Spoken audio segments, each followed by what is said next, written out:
یکی از خوشگل ترین دسته گلاییه که من تا حالا هدیه گرفتم. میخوام با الهام ازش میکاپ کنم.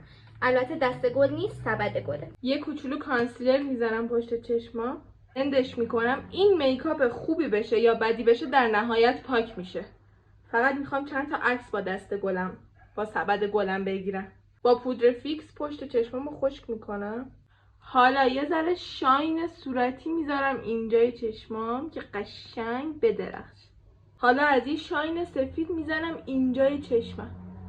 حالا با یه مداد مشکی اینجای بن موجمو قشنگ سیاه میکنم. نوبتی هم باشه نوبت ریمله، میریم سراغ بهترین ریمل دنیا.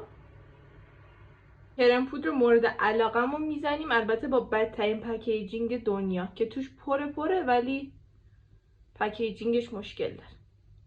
بوش هم خیلی بده. لند کاور خیلی خوبی داره ولی خیلی سبکه. من برم کانتور کانسیلرمو بکنم بیام.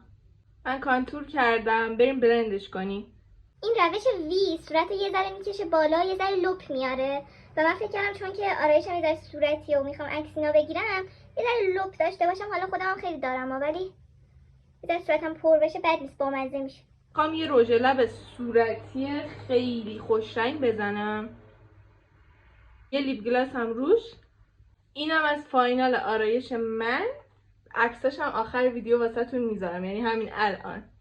مرسی که تا اینجا نگاه کردین. این گل تقدیم به همتون.